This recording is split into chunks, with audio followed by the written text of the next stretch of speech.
Good morning student, मैं Rashmi Dubey from SKLGD public school. Kshitij के गद्य खंड में सेकेंड चैप्टर है आपका बाल गोविंद भगत, जिसके लेखक हैं राम वृक्ष बेनीपुरी। बाल गोविंद भगत क्या है? बाल गोविंद भगत एक व्यक्ति विशेष की कहानी है जिसमें राम वृक्ष बेनीपुरी ने उनको कबीर के रूप में माना है। और बाल गोविंद भगत कबीरपंथी भगत थे। बाल गोविंद भगत एक कबीरपंथी भगत थे। बाल गोविंद भगत मझोल कद के गोरे चिट्टे आदमी थे। चेहरे पर चमकती सफेद दाढ़ी थी। कपड़े बहुत ही कम पहनते थे। सिर पर कनफटी टोपी, जाड़े में काली कमली पहने रहते थे। माथे पर रामानंदी चंदन सुशोभित होता था। फिर भी वे गृहस्थ थे। लेखक ने उनके पुत्र पौतोहू को देखा था। थोड़ी बहुत खेती और मकान भी था। बाल गोविंद भगत जो सिंपल सीधे मझोल कद के सीधे सादे कद काठी के एक अच्छे इंसान थे। उनके चेहरे पर चमकती हुई दाढ़ी थी। वो कपड़े बहुत कम पहनते थे। सिर पर कनफटी टोपी लगाते थे। जाड़े में काली कमली पहन लिया करते थे। माथे पर रामानंदी चंदन सुशोभित रहता था। और एक देखने में वो साधु की तरह लग रहे थे, लेकिन फिर भी बहुत अच्छे गृहस्थ थे। अपनी गृहस्थी का पालन पोषण भी बहुत अच्छे से करते थे। उनकी एक पुत्र और एक पुत्र वधू थी, और थोड़ी बहुत खेती और मकान भी था। बाल गोविंद भगत खेती बाड़ी करते हुए भी साधु थे। वे साहब को मानते थे, कभी झूठा व्यवहार नहीं करते थे, सदा साफ बोलते थे, किसी की कोई चीज नहीं लेते थे। उनकी हर चीज साहब की थी, इसलिए वे खेत की फसल पहले कबीर मठ में ले जाते, वहीं से प्रसाद रूप में लाकर घर का गुजारा करते थे। एक मस्त गायक भी थे वो। कैसे थे गायक? लेखक बाल गोविंद भगत के मधुर गीतों पर मुग्ध था। आषाढ़ की रिमझिम वर्षा में जब सब लोग पानी से भरे खेतों में लथपथ होकर धान रोप रहे होते, तो बाल गोविंद भगत अलमस्त होकर, एकदम मगन मस्त होकर, कीचड़ में लथपथ होकर एक एक पौधे को पंक्ति से रोपते थे। यानी जो धान की खेती होती है, उसमें जो धान होते हैं उनके पौधों को लगाया जाता है खेतों में, तो उसको बोलते हैं रोपना।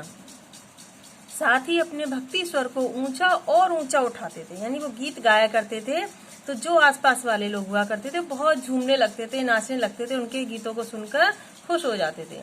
महिलाएं गुनगुनाने लगती थी, हलवाहों के पैर ताल में उठने लगते थे, और सब पर उनके गीतों का जादू छा जाया करता था। भादों की अंधेरी रात में भी झिल्ली की झनकार और मेढकों की टर के बीच भगत जी की खंजड़ी डिमड़ी डिम डिम बजती रहती थी। गोदी में पियावा चमक उठे सियावा, चिहुको उठे ना। सारा संसार जब सोया रहता था, तब भगत जी गाते थे, तेरी गठरी में लागा चोर, मुसाफिर जाग जरा। मतलब पूरी आराम से मस्त दुनिया थी उनकी। वो किसी चीज की चिंता परवाह नहीं करते थे, प्रभु का भजन करते थे, और कबीरदास जी को बहुत अधिक मानते थे। तो अपनी फसल में जो होता था, पहले वो कबीरदास जी के मंदिर जाते थे, उनको दान करते थे, फिर वहां से प्रसाद रूप में लाकर अपने परिवार का भरण पोषण करते थे। जब फसल करते थे, मगन मस्त होकर कबीर के ही गीत गाया करते थे, तो आसपास के लोग भी उनके गीतों को सुनकर खुश हो जाया करते थे। अपनी अंधेरी रात में भी वो जब मेढकों की टर की आवाज आती थी, तो अपनी खंजरी बजाया करते थे और गानों को गाया करते थे। कार्तिक और गर्मियों में भगत जी के गीत।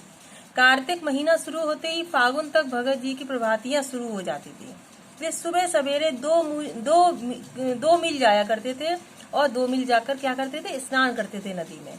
गांव था उनका, जो गांव से बाहर जाते थे, खंजरी बजाकर गाने टेरने लगते थे। यानी वो सुबह सुबह जब निकलते थे तो अपने खंजरी बजाते थे और गानों को बजाते हुए निकलते थे। एक दिन घोर कांपती सर्दी में भी भोर के समय लेखक ने उसे गाते बजाते देखा। सर्दी थी काफी तेज, तो लेखक ने देखा कि इतनी तेज सर्दी में भी वो नाचते गाते हुए जा रहे हैं। वातावरण भोर के रहस्य से ढका था। बाल गोविंद भगत मुंह से लगातार भजन गाए जा रहे थे, मस्त होकर गाना गाए जा रहे थे। कपकपाने वाली सर्दी थी, लेकिन उनके माथे पर पसीना था, यानी बहुत मेहनती थे। सुबह उठकर जब आप एक्सरसाइज करेंगे, मेहनत करेंगे, तो क्या होता है? तो आपको सर्दी लगेगी? नहीं लगी। उसी प्रकार से वो सुबह जल्दी उठकर सुबह सवेरे और 2 किलोमीटर दूर तक जाया करते थे। गर्मियों में सांझ को उनके घर में कुछ प्रेमी भी आ जुटते थे। तब खंजरियों और करतालों की भरमार हो जाती थी। उनकी प्रेमी मंडली भी उनके पीछे पीछे गीतों को दोहराती थी। जब गर्मी होती थी तो शाम के समय सभी उनके घर आ जाते थे और उनके ही गीतों को गाया करते थे। धीरे धीरे भगत जी नाचने लगते, उनके साथी भी नृत्यशील हो उठते और पूरा माहौल आनंदमय हो जाता था। एक बार एक बहुत दुख की बात हुई। क्या हुआ? पुत्र की मृत्यु पर नृत्य गान। जब पुत्र उनका मृत्यु हो गई पुत्र की, बाल गोविंद भगत की संगीत साधना का उत्कर्ष तब देखने को मिला जब उनका बेटा मर गया। उनका बेटा सुस्त और बोदा सा था, यानी वो थोड़ा सा कम बुद्धि का था, सुस्त था। इसलिए भगत जी उसका विशेष ख्याल रखते थे। यानी उनकी मान्यता थी कि ऐसे बच्चों का हमें विशेष रूप से ध्यान रखना चाहिए।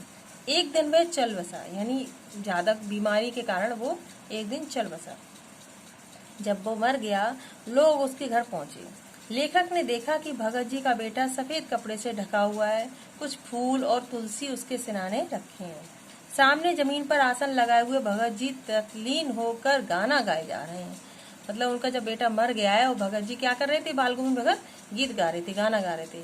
और जो पुत्र वधू थी वो रो रो कर, बुरा हाल था, वो बहुत रो रही थी।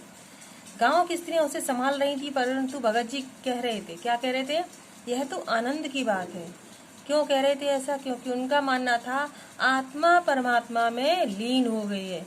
जो आत्मा है वो परमात्मा के यहाँ से आई है और वही आज वापस अपने परमात्मा से वो आत्मा मिल गई है। तो इसमें दुख मनाने वाली बात नहीं है, बहुत अधिक खुशी की बात है।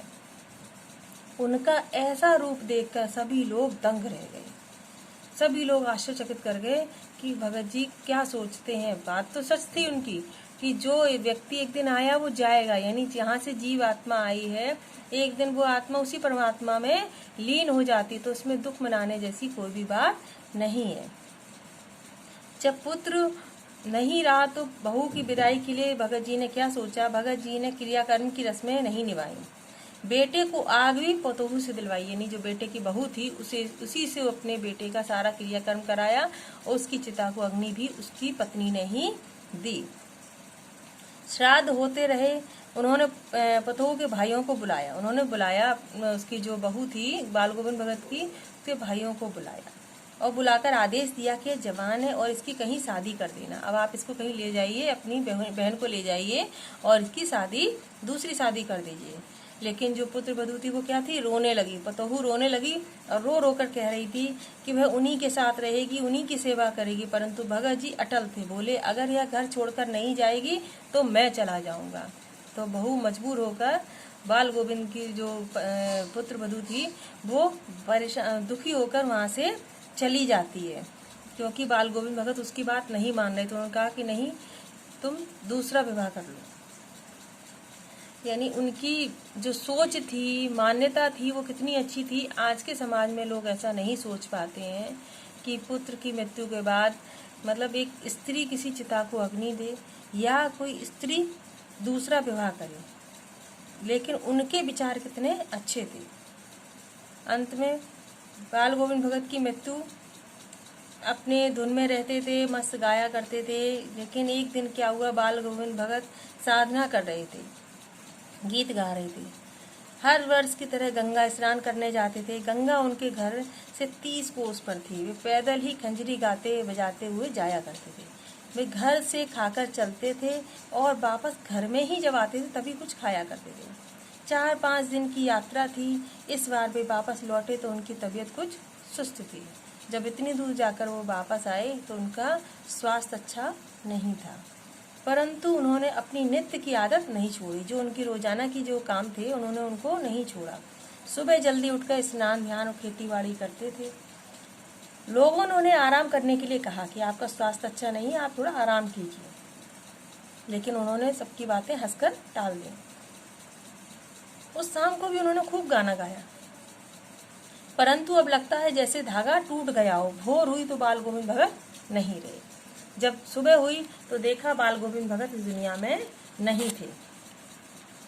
पूरे चैप्टर में बताया गया है बाल गोविंद भगत यानी एक अच्छे इंसान थे, जो एक दूसरों की कोई चीज लेते नहीं थे, ना किसी से कोई चीज ज्यादा लेने की इच्छा रखते थे। उनके मन में सदैव दूसरों के लिए प्यार था और वो अपनी जो बातें थी उनको मानते थे। उन्होंने अपनी जो पतोहू थी, यानी जो पुत्र की बहू थी, जब पुत्र की मृत्यु हो जाती है तो उसको भी मतलब आज के समाज के हिसाब से उन्होंने उसके जीवन के बारे में सोचा और उसको फिर से विवाह करने के लिए कहा और उस बहू से ही अपने बेटे की चिता को अग्नि दिलवाई। उनकी सोच कितनी आगे थी, उस जमाने के होते हुए भी उनकी सोच सबसे अच्छी थी। वो किसी से कुछ अच्छा बुरा किसी मतलब उनके मन में सदा प्रेम रहता था सबके प्रति। अपनी खेती बाड़ी करते, जितनी आवश्यकता थी उतना ही लेते थे, अधिक धन की इच्छा वो नहीं रखते थे। तो बाल गोविंद भगत आपका क्षितिज के 2nd चैप्टर है, जिसको आपको पढ़ना है और समझना है। इसके क्वेश्चन आंसर मैं बताऊंगी आप लोगों को, फिर वो क्वेश्चन आंसर भी आपको करने हैं।